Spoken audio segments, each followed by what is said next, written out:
been a few days since I've done an update on my farm, and I've been pretty busy today.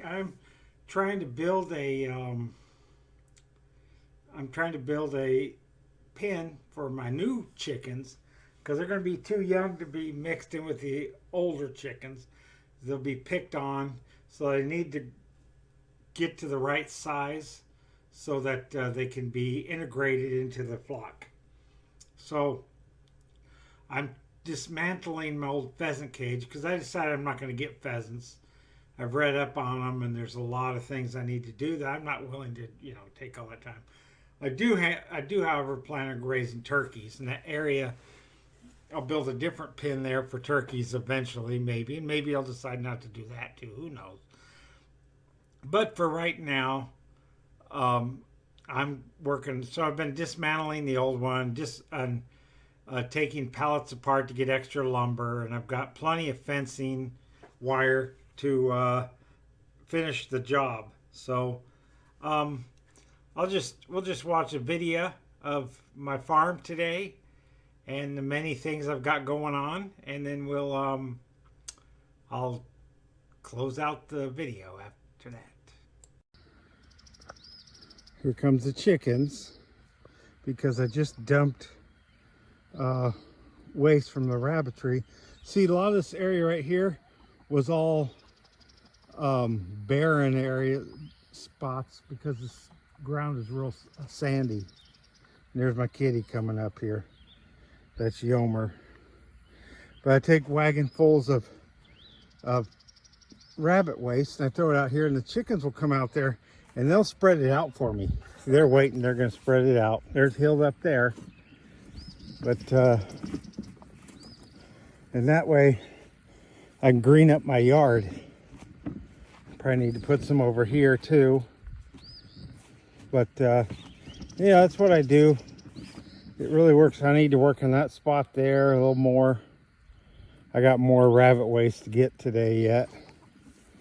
But for now, I got to get some of rabbit feed I got in the truck that I picked up yesterday. So, and our peach tree is doing really well,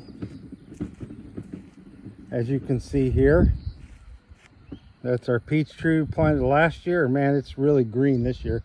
And this is my Cherokee plum, and got a lot of little plums on there. And that's a persimmon, but I taste the fruit on that and it's real bitter. So I don't know, it's not the right kind of persimmon, but the deer eat it. So I guess that's cool. I've got me another Cherokee plum growing in the corner here. That tree's actually dying, so this is the future. My Cherokee plum. I haven't done much with my flower beds. Not much at all. And my kitty. My kitty's a good kitty, aren't you, buddy? That's Yomer. I know, Yomer. Say hi, everybody. In this area, you see how I put some fencing down there so they can't get underneath the hen house. I got some more fencing here. I got more somewhere else. But right here, this area that they've all scratched out anyway, I'm going to dig out an area, and I'm building another enclosure, and I'm going to keep some other chickens in here, the 6 that I have in the house right now. When they're full feathered, they'll be out here. As long as they're small enough or big enough, they won't fit through the little holes in this fencing right here. And then I'll let the these chickens get used to the new chickens, except for that rooster. His days are numbered, because you're going to probably have some roosters with the chickens I bought. So he'll be replaced. The day that I move the other chickens into the hen house, I'll close the hen house for about 2-3 days. Then I'll close this area up and let them get used to each other. Let the roosters get in touch with them or whatever, where they get in touch with their feelings and everything. And then I will have the chickens free range again. I don't like this rooster, so there's no reason keeping it other than we need a rooster right now because we need the hens need protected from hawks. There's a lot of hawks around here, and this rooster does do a good job protecting the hens, but he's just an asshole. So I'm probably going to keep 2 Rhode Island red roosters. Okay, what you see here, I got pallet here, pallet there, and I got some pallets over there. What I'm doing here is dismantling these pallets, and I get this lumber. How I do that is I'll use a pry bar and a hammer and loosen up these boards, and then I take a sawzall. As you can see, that one's been cut. Instead of trying to pull the nails out, I just sawzall down through here and loosen those boards. My cat, him's everywhere I am today. He's my buddy. Aren't you, little? He likes rough playing with me. He likes me to be rough with him because he's a sadistic kitty. He is. He is, okay. So anyway, that's what I'm doing to get lumber for projects. Now that I got a pickup, I can get pallets. Now, some of the pallets I paid $2 a piece for. Some of them I got free. You just have to ask.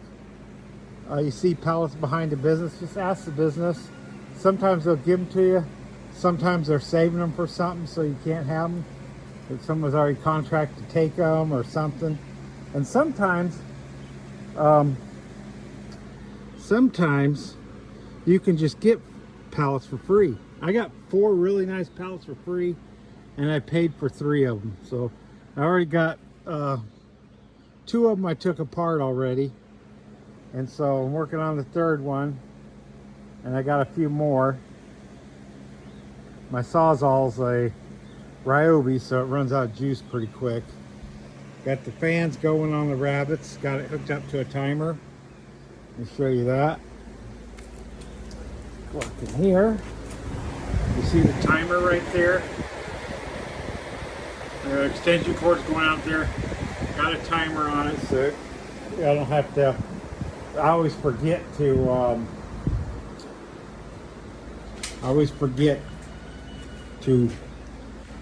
Undo the timer or turn the fans off. I mean. You see, I got the babies here. They open their eyes. That one's sleeping. I got a castor. I got maybe a red right there. And then I got some brokens. A broken red. And looks like a broken castor. And I'm not sure what that one is. And the little sleeping one's a fawn. That's the mama.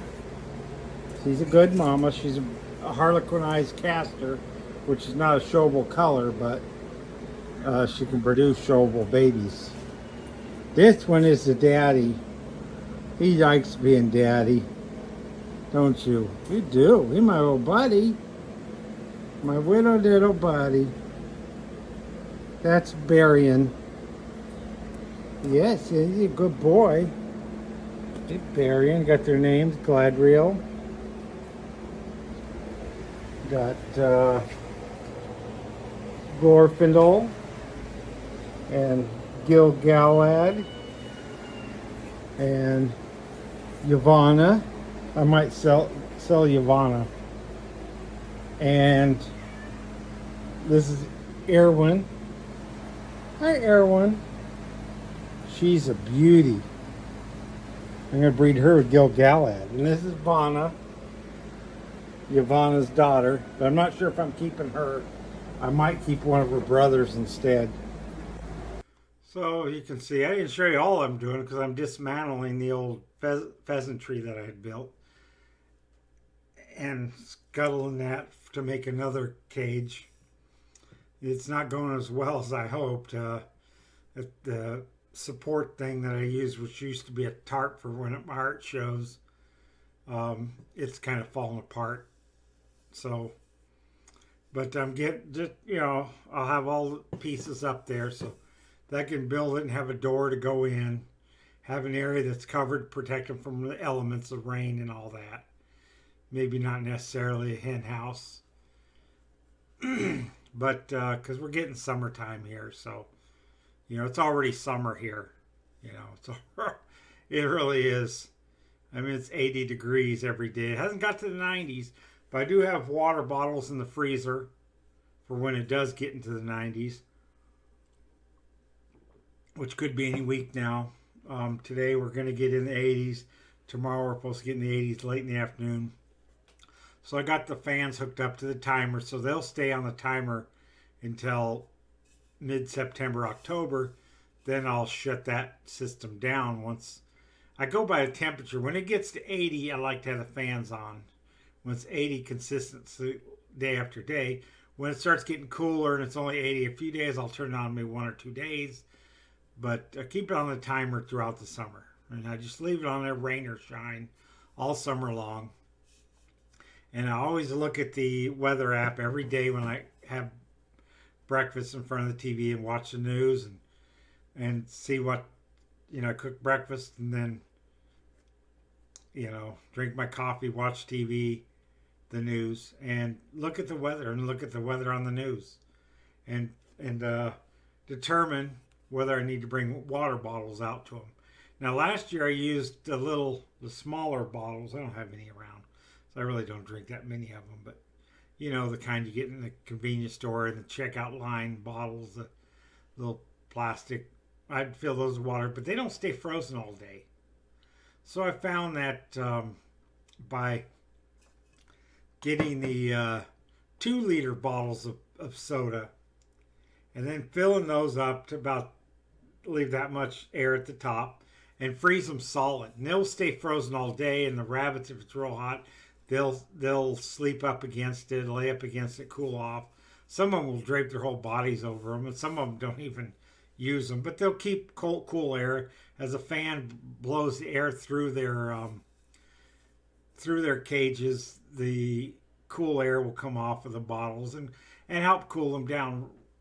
So rabbits are more climatized towards cooler weather, but they do well. People raise them in Florida.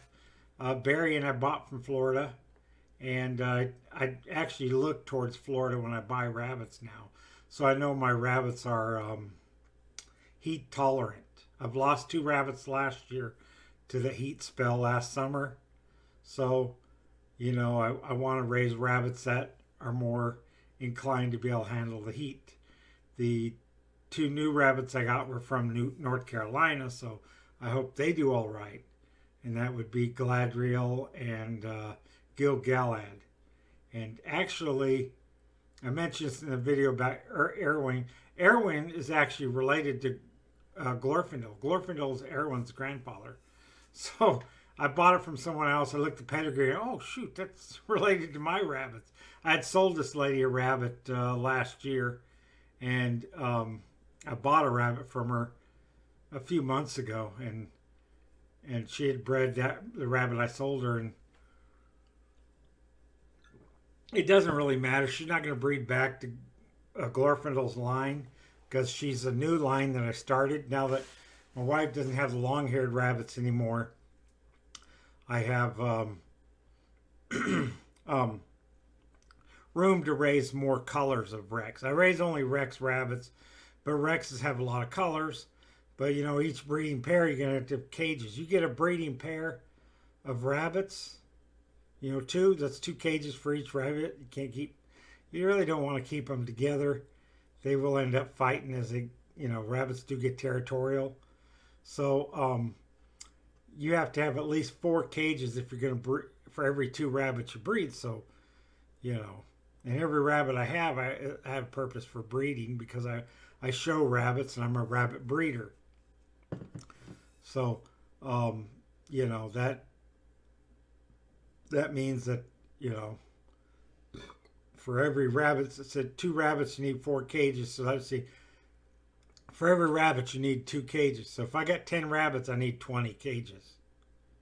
And there are different kinds of cages I have set up. I have the cages I use for my male rabbits, and then I have cages for my females, which they can have their babies in.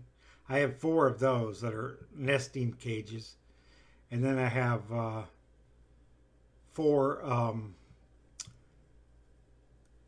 4 cages for my bucks, my male rabbits, and then I have, I'm more than that, but I have cages specifically for bucks. They have a ledge, so I can breed them inside there. I don't breed them on the ground anymore.